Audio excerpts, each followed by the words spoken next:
Olá, pessoal. Meu nome é Emily. Eu vou estar abordando com vocês sobre as características histológicas da mucosa oral. Bom, para podermos entender os tecidos e células que fazem parte da mucosa oral, é necessário primeiro entendermos a definição da mucosa.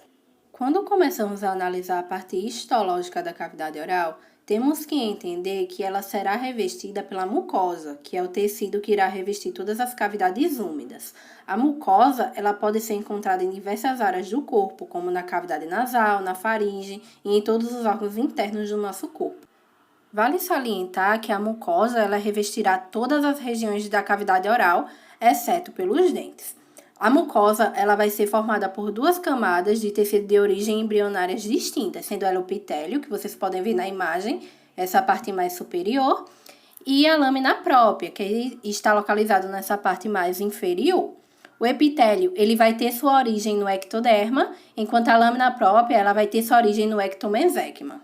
Bom, eu vou falar um pouquinho sobre o desenvolvimento da mucosa para vocês. A mucosa, ela se desenvolverá durante a terceira semana da vida intrauterina.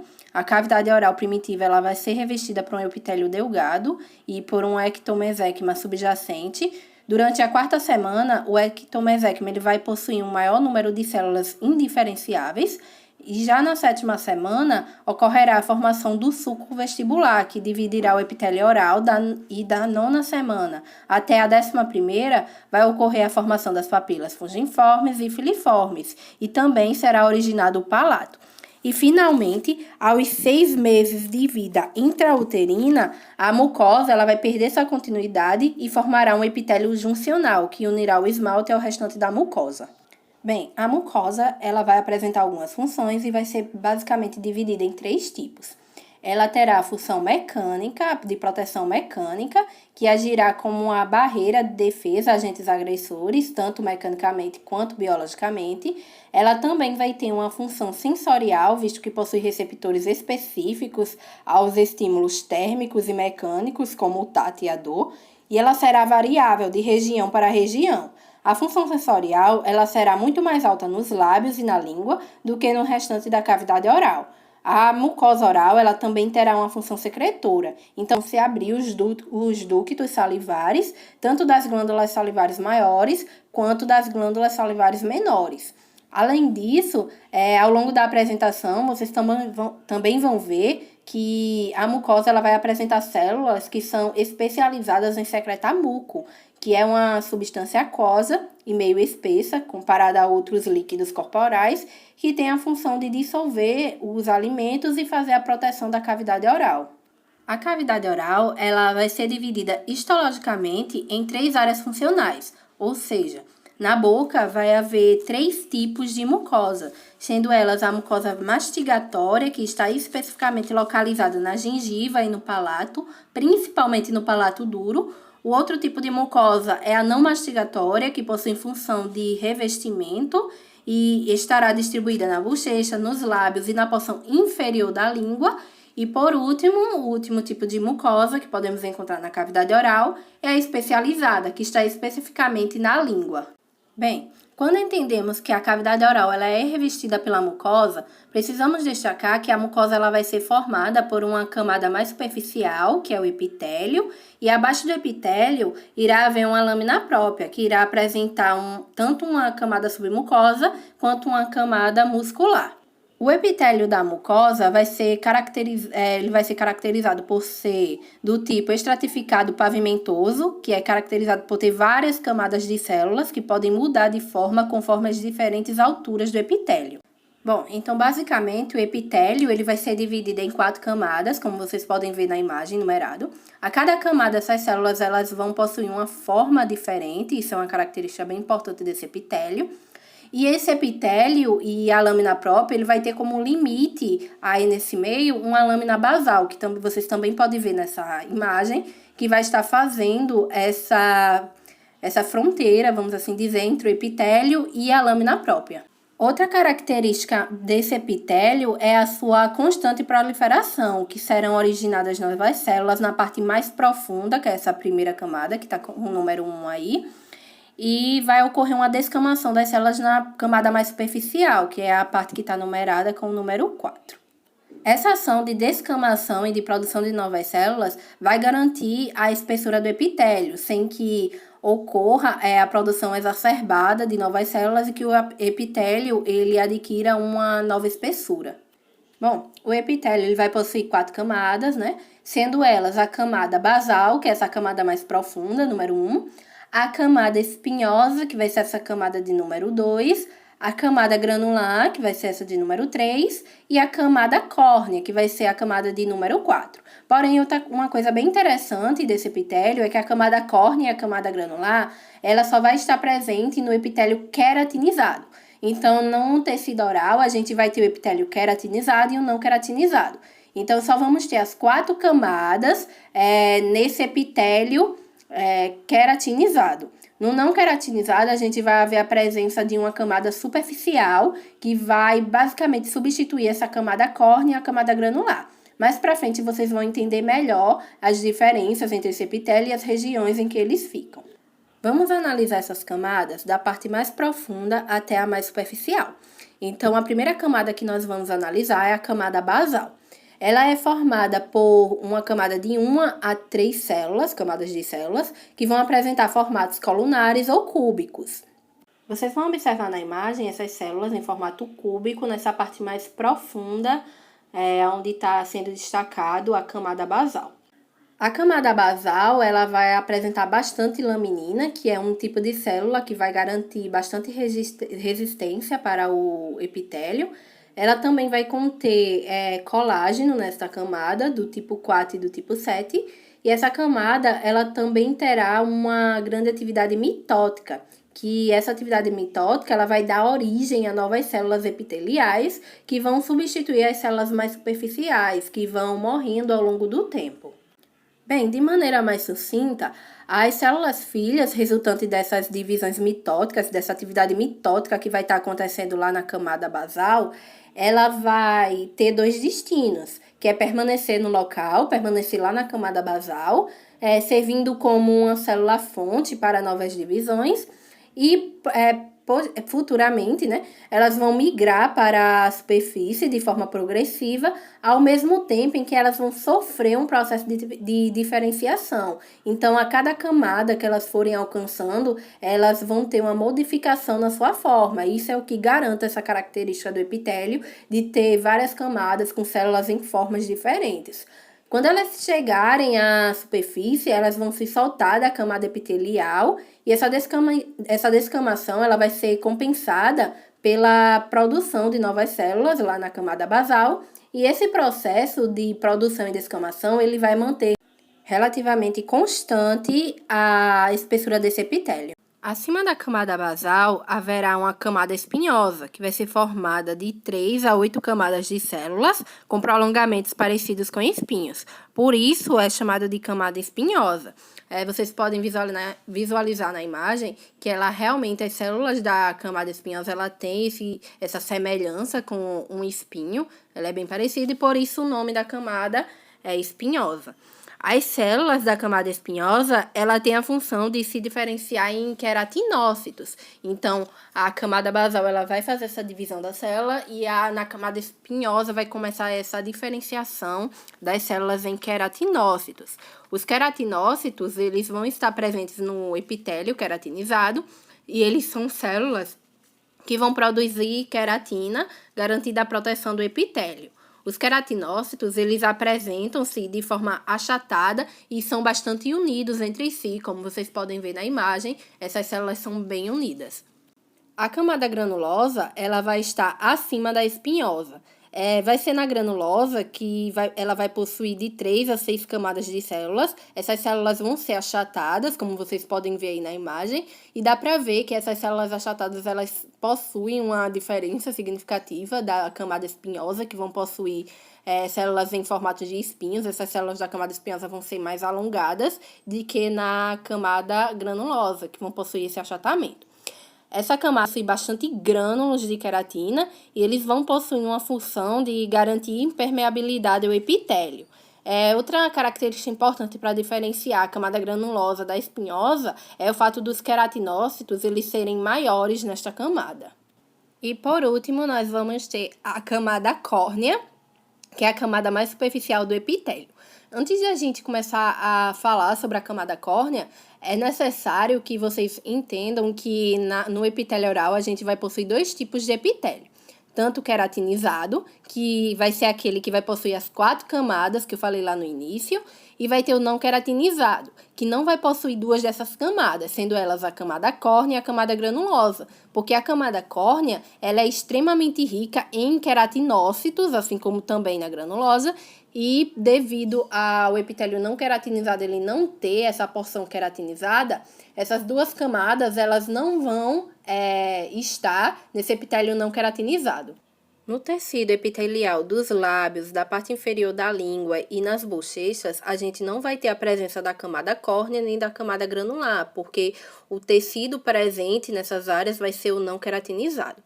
A camada córnea, ela vai ter, então, a presença de muita queratina, ela vai ser bem queratinizada, e essa camada, ela pode apresentar 2 tipos de queratina. Ela pode apresentar a ortoqueratina, que vai possuir células achatadas, porém sem núcleo, e paraqueratina, e também vai possuir a paraqueratina, que vai possuir células achatadas também, porém essas células, elas vão sim possuir núcleo.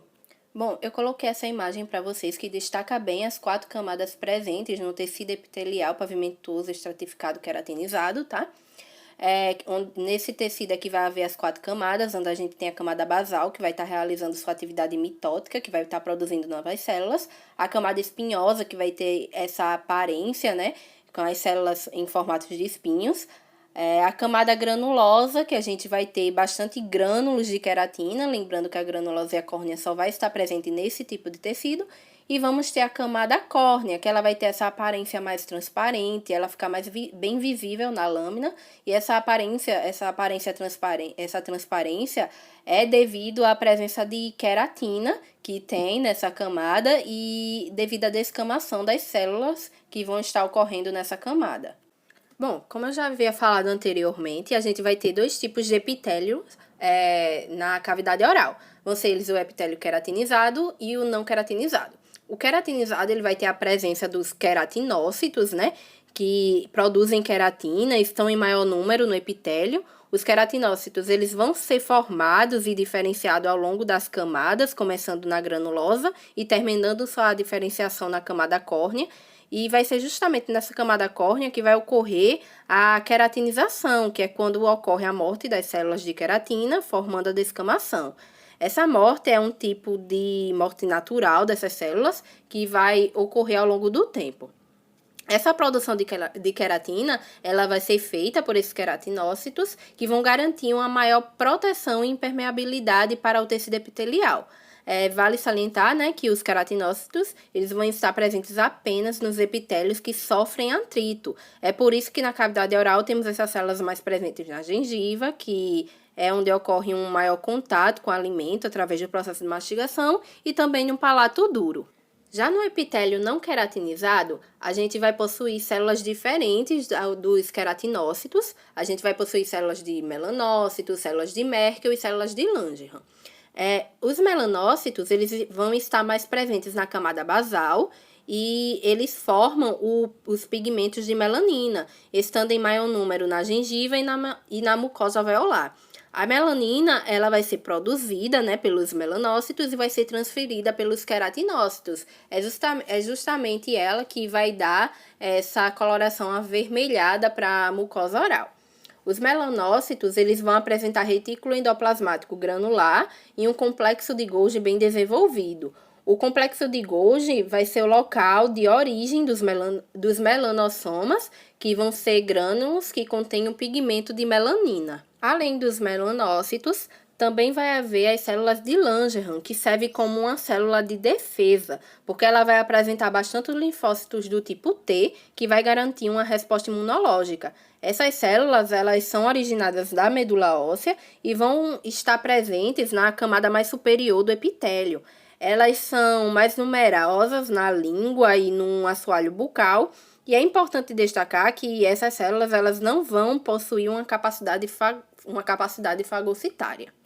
Outra célula que podemos encontrar no epitélio não queratinizado é as células de Merkel, que tem uma função mais sensitiva, captando o tato e a pressão mecânica, estando mais presentes na camada basal. A seguir, vocês vão ver na imagem, né, as células de Langerhans, aí nessa primeira imagem, ela está bem visível. E na segunda imagem, vocês vão poder ver os melanócitos e os queratinócitos. Os queratinócitos, eles vão estar nessa camada mais superior aí, nessa camada mais superficial, enquanto os melanócitos, eles vão estar justamente lá na camada basal, lá na camada mais profunda do epitélio. Como já foi dito nos slides anteriores, a gente vai ter a presença de dois tipos epiteliais, sendo o queratinizado e o não queratinizado. Na primeira imagem, a gente tem um epitélio queratinizado, que vai possuir todas as 4 camadas, e ele vai ter essa aparência, meio como se estivesse descamando realmente, essa camada córnea, devido às mortes das células, a morte da célula que vai estar ocorrendo nessa primeira camada. Ele é bem visível nas outras lâminas, como por exemplo na lâmina de língua, na lâmina do lábio externo, ele fica bem visível. Na segunda imagem, nós temos o epitélio não queratinizado, que vocês podem ver que ele não possui essa característica aí, essa descamação mais acima, né?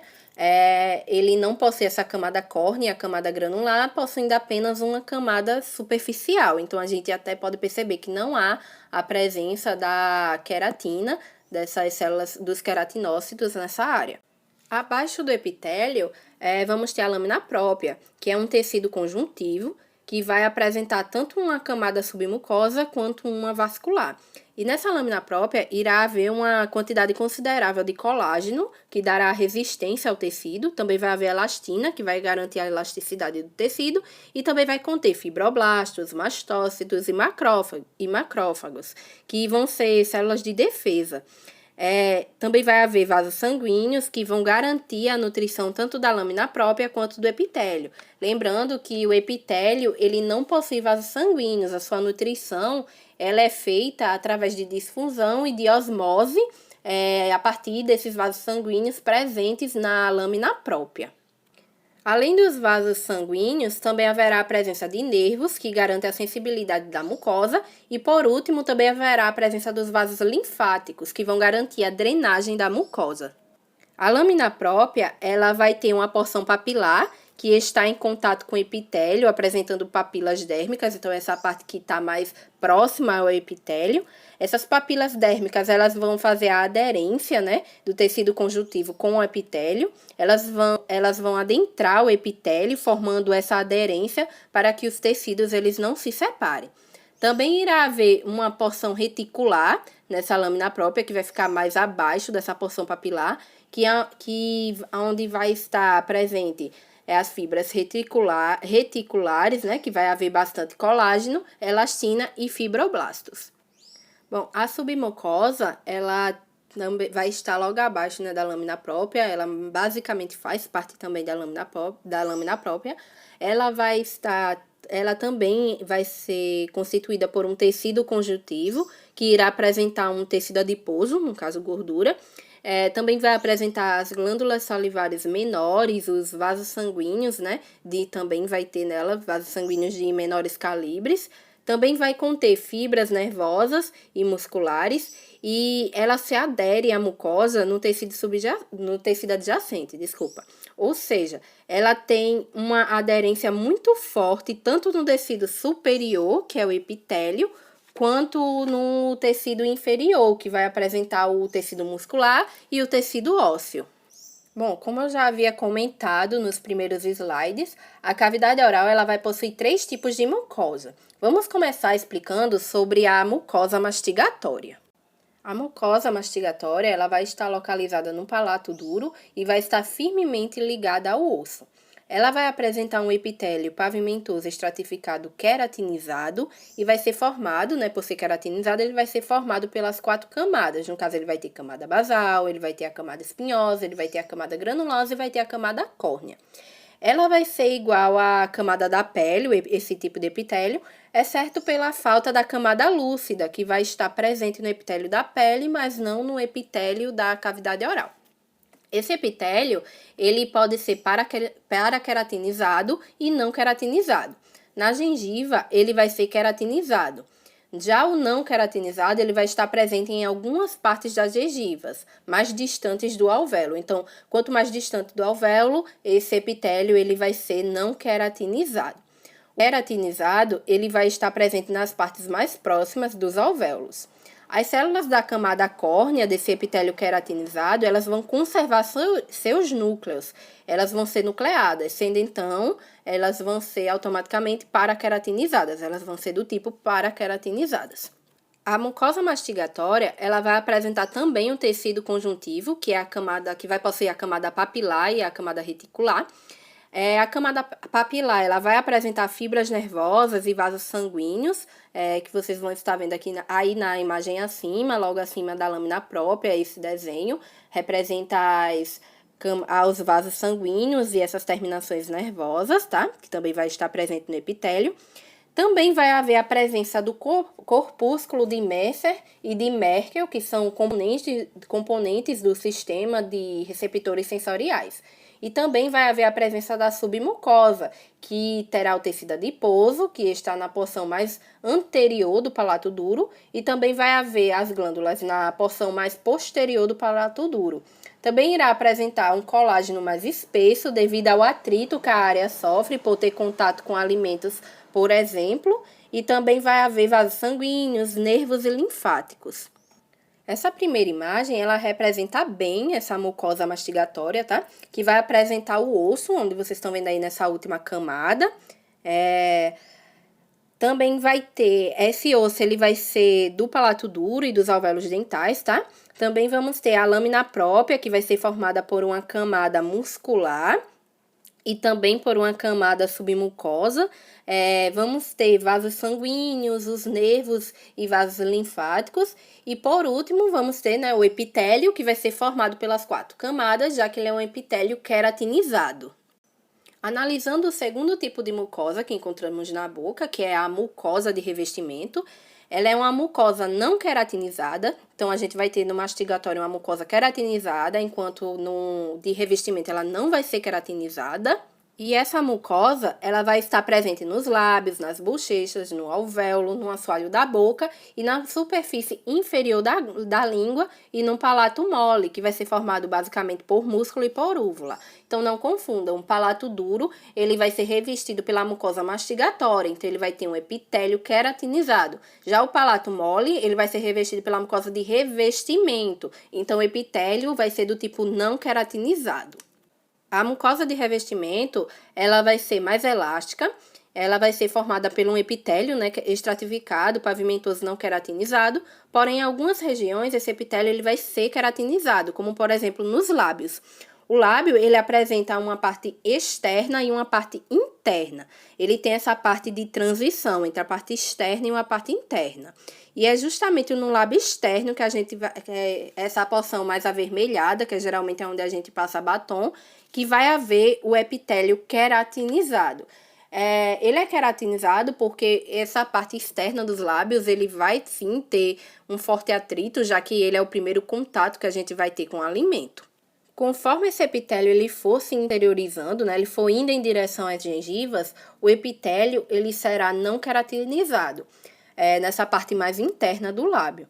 Nesse lábio interno é onde ela irá, né, o epitélio ele irá apresentar somente a camada basal, a camada espinhosa e a camada superficial, como podemos ver aí na imagem acima. Então, nesse epitélio, a gente vai ter normalmente a camada basal, né, que vai estar fazendo a atividade mitótica dela. A gente vai ter a camada espinhosa, que vai ser uma camada intermediária, e vamos ter uma camada superficial, em vez de uma camada granular e uma camada córnea, tá? Lembrando que a camada superficial, ela não vai ter as células de queratina, tá? Ela não vai ter os queratinócitos. Ela vai apresentar os queratinócitos apenas na parte externa do lábio, que é onde a gente vai ter o epitélio queratinizado. Na parte não queratinizada, vai haver a presença das células de melanócitos, as de Merkel, que captam tato e pressão, e as de Langerhans, que são células de defesa imunológica. Nessa segunda imagem, mais abaixo, a gente vai ter a lâmina do lábio externo, onde vocês podem ver essa parte mais superior, essa descamação que está sofrendo. Então, obviamente, é um epitélio queratinizado, né, desse lábio externo. No próximo slide, vocês vão ver a diferença entre o lábio interno e o lábio externo na lâmina. Abaixo do epitélio, nós vamos ter a lâmina própria, né, que terão as papilas dérmicas, que vai estar entre o epitélio e a derme, essas papilas. Elas também haverá terminações nervosas e corpúsculos de Messer, que fazem parte do sistema receptor sensorial, né, esses corpúsculos. Abaixo, vamos ter uma submucosa mais desenvolvida e evidente, que não está presente na superfície interior da língua. A submucosa, ela estará presente nos lábios, nas bochechas, no assoalho da boca e no palato mole, sendo a superfície inferior da língua a única exceção. Nessa submucosa, haverá a presença de fibras de colágeno e de elastina, principalmente nos lábios e nas bochechas, que vão estar em maior quantidade, essas fibras de elastina. Na submucosa, também podemos encontrar as glândulas salivares, as glândulas labiais, as glândulas linguais e as glândulas bucais, que vão estar presentes nas bochechas. Também é onde estará os vasos sanguíneos, os nervos e os vasos linfáticos. Então, aqui na primeira imagem, a gente pode ver as 3 camadas do epitélio, já que ele é um epitélio não queratinizado, ele não vai possuir as 4 camadas, né? Ele vai ter apenas 3. Logo abaixo desse epitélio, a gente vai ter as terminações nervosas e os vasos sanguíneos, que fazem parte da lâmina própria. E esses vasos sanguíneos, eles vão estar mais na parte papilar. Logo abaixo da parte vai ter a parte reticular. Em seguida, vai haver a submucosa e, por último, o músculo. Na figura abaixo, vocês vão estar vendo a lâmina de um lábio interno. Então, se a gente comparar com a lâmina do lábio externo, a gente vê que não há presença, né, essa camada visível de queratina, justamente por não ser um epitélio queratinizado. Ele vai ter essa camada, né, superficial, que não vai possuir as células de queratinócitos. Lembrando, né, que vai haver a presença das outras células, dos melanócitos, de Merkel e de Langerhans. Bom, por último, nós vamos ter a mucosa especializada, que vai estar presente exclusivamente na língua, e ela é chamada de mucosa especializada porque ela vai apresentar algumas características diferentes da mucosa mastigatória e de revestimento. É nesta mucosa que vai haver a presença das papilas, dos botões gustativos e das glândulas salivares. A língua, ela vai apresentar uma porção oral, que é a porção mais anterior da língua. Essa porção ela é mais anterior ao V lingual e ao sulco terminal, e ela corresponde aos 2/3 anteriores da língua. E também vai apresentar uma porção faríngea, que corresponde ao terço posterior da língua também. Nessa porção faríngica, haverá a presença das torcilas linguais, que são os nódulos linfáticos. Essa mucosa especializada, ela será igual de revestimento, e a submucosa, ela não vai ser tão distinta quanto na mucosa de revestimento. Então, ela também vai possuir um epitélio estratificado, pavimentoso, não queratinizado. Uma coisa bem interessante sobre essa característica histológica da língua é que, mesmo a língua ela tendo um tecido não queratinizado, as suas papilas, né, a grande maioria das suas papilas, elas vão ser sim formadas por um epitélio queratinizado. Então, nessa imagem, conseguimos observar, né, aí no número 1, onde vocês estão vendo ali, que está apontando o número 1, as papilas da mucosa dorsal. Essa é a face dorsal, tá, da língua, onde correspondem as escovações, onde ocorrem as escovações. E essa parte mais abaixo, onde está marcando o número 2, é a parte inferior da língua. Nessa parte inferior, ela vai ser a única exceção que não vai apresentar uma submucosa. Já ali na numeração 3, onde está o número 3, a gente vai ter também a camada muscular, né, que vai ser um músculo estriado esquelético. Ele é classificado assim porque a gente tem um controle sobre esse músculo, a gente consegue fazer a movimentação desse músculo. Lembrando que a língua, ela é um órgão muscular, né? Ela é formada basicamente por músculos. Bem, aqui eu coloquei uma imagem para vocês terem uma ideia de basicamente onde ficam localizadas essas mucosas, tá?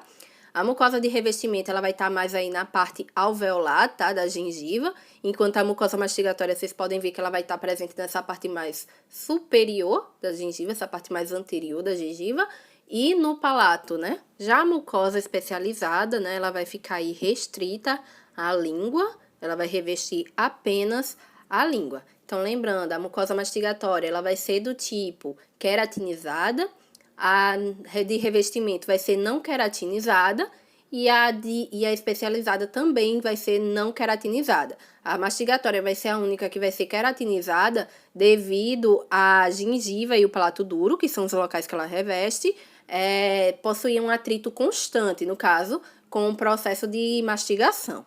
Bom, eu trouxe algumas regiões, né, da cavidade oral aqui para vocês entenderem melhor toda essa questão dos 3 tipos de mucosa e qual mucosa reveste o quê, tá? Para vocês se situarem melhor. Então, nessa primeira imagem, né, a gente vai ter a lâmina da língua, né, onde essas partes mais pontiagudas, né, nessa parte mais superior, é onde vão estar localizadas basicamente as papilas, né, as papilas gustativas.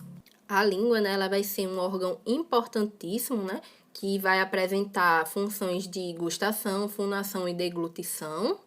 Ela é um órgão muscular, né, formado de fibras estriadas esqueléticas, né, que vai participar da condução do alimento. Ela vai possuir músculos intrínsecos e também músculos estriados esqueléticos. E também haverá a presença de músculos extrínsecos.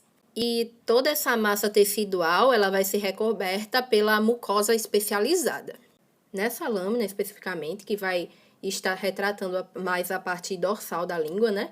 Ela vai ser irregular em virtude das tonsilas linguais que vão estar presentes aí, que vão estar aglomeradas. E nessas tonsilas vai haver tecidos linfóides, né? E essas tonsilas, elas vão ser revestidas pelo epitélio estratificado não queratinizado. Essa segunda lâmina, ela se remete à porção externa do lábio, né? A gente pode ver a camada córnea, né? Que possui queratina. O lábio, ele é formado basicamente por músculo estriado esquelético, né? A gente consegue ter um controle sobre a movimentação dele. A parte externa do lábio, né? Ele é revestido por pele, essa parte externa. E o revestimento, né, dessa parte vai ser o epitélio pavimentoso estratificado, queratinizado, que é justamente esse que a imagem está retratando.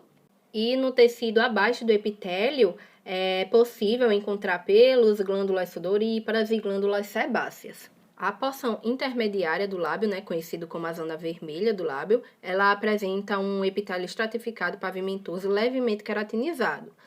O tecido conjuntivo adjacente ele vai ser ricamente capilarizado, tá? E na face interna, ela vai ser recoberta pela mucosa bucal, né? Nesse caso, o epitélio ele vai ser do tipo pavimentoso não queratinizado, com lâmina própria do tecido conjuntivo frouxo. E nesse tecido conjuntivo dos lábios, a gente vai encontrar inúmeras glândulas mucosas e glândulas labiais. Bem, agora nós temos as lâminas do palato duro e do palato mole. Lembrando que o palato duro ele vai ser revestido pela mucosa mastigatória, enquanto o palato mole vai ser revestido pela mucosa de revestimento. A mucosa do palato duro ela vai ser formada por um epitélio estratificado pavimentoso, queratinizado, e por um tecido conjuntivo denso não modelado, que vai ser rico em glândulas mucosas. A mucosa do palato duro ela vai estar ali apoiada num tecido ósseo. Já do palato mole, ele vai estar apoiado em um tecido muscular estriado esquelético e num tecido conjuntivo fibroso. O palato mole ele vai ser do tipo não queratinizado, né? O epitélio estratificado pavimentoso não queratinizado. E é justamente esse local de apoio, né, do palato mole que impedem a passagem de ar no momento da deglutição. Analisando as lâminas, no palato duro a gente pode perceber a camada córnea, né, que essa é a camada mais superior, que ela vai ter uma coloração um pouco mais diferente do restante do epitélio, enquanto no palato mole a gente não vai ter a presença dessa camada, né, a gente não consegue ver queratina ali, porque o que está presente não é uma camada córnea, nem uma camada granular, mas sim uma camada superficial. Bom, vai ser na mucosa especializada que a gente vai ter a presença das papilas. nós vamos ter 4 tipos de papilas, né? Sendo elas as fungiformes, as circunvaladas, que são mais circulares, as filiformes, que são mais pontudas, e as foliadas, que parecem folhas. Iniciando com as papilas filiformes, elas são as mais numerosas, né? Aqui nós temos as papilas, né, filiformes, que elas parecem filetes, elas têm essa aparência mais cônica, como vocês podem ver aí na imagem. Essa papila, ela vai apresentar um epitélio pavimentoso estratificado queratinizado, que é justamente aquela questão que eu falei durante a mucosa especializada. A língua, ela vai ter um epitélio não queratinizado, mas as suas papilas, elas vão ser queratinizadas. Ele vai ser queratinizado devido à sua necessidade de queratina, né? Visto que a língua, ela vai ser uma estrutura que ela vai ter muito contato com atrito. Lembrando que o epitélio, ele vai ser queratinizado nos locais em que houverem mais impacto, mais atrito. Essa parte pontuda, né, essa ponta fina das papilas, ela vai ser voltada para a parte posterior da língua. E ela vai estar, as papilas filiformes, elas vão estar em maior número nos 2/3 anteriores dorsais da língua. Ou seja, ela vai estar localizada na parte oral da língua e não na parte faríngica. Outra coisa importante sobre essa papila é o fato dela não possuir botões gustativos, ou seja, ela não tem função gustativa. Bom, no número 1 aí vocês vão ver o epitélio pavimentoso estratificado queratinizado, tá? Toda essa parte aí é o epitélio. No número 2 a gente vai ter a submucosa, que ela vai fazer mais a transição, né, entre a submucosa e o número 3, que é a parte muscular, que é o tecido muscular. E no número 4 a gente vai ter a queratina, que vai ser a camada mais queratinizada, que vai estar presente aí na papila filiforme e ela vai ter essa aparência bem transparente. Falando sobre as fungiformes, vocês já podem perceber que ela já vai possuir um formato bem diferente das papilas filiformes.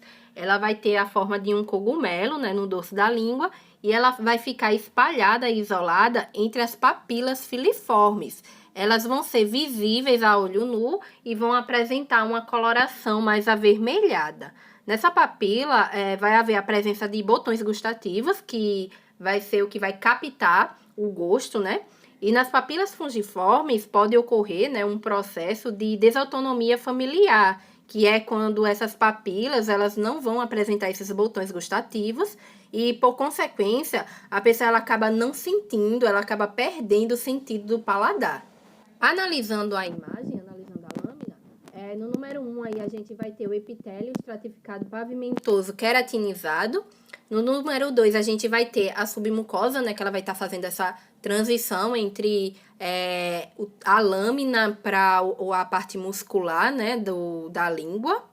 E no número 3 nós vamos ter o muscular estriado esquelético. Mais uma vez, é muscular estriado esquelético, porque a gente tem um certo controle sobre a movimentação desse músculo. Nós também vamos ter, né, as papilas circunvaladas, que vão ser mais arredondadas e maiores que as fungiformes e as filiformes, e elas vão estar dispostas entre 7 a 9 papilas, né? Existe uma variação anatômica sobre a quantidade dessas papilas, e elas vão estar dispostas anteriormente ao sulco terminal, vão estar presentes lá no V lingual. A papila circunvalada, ela também vai ser do tipo queratinizada.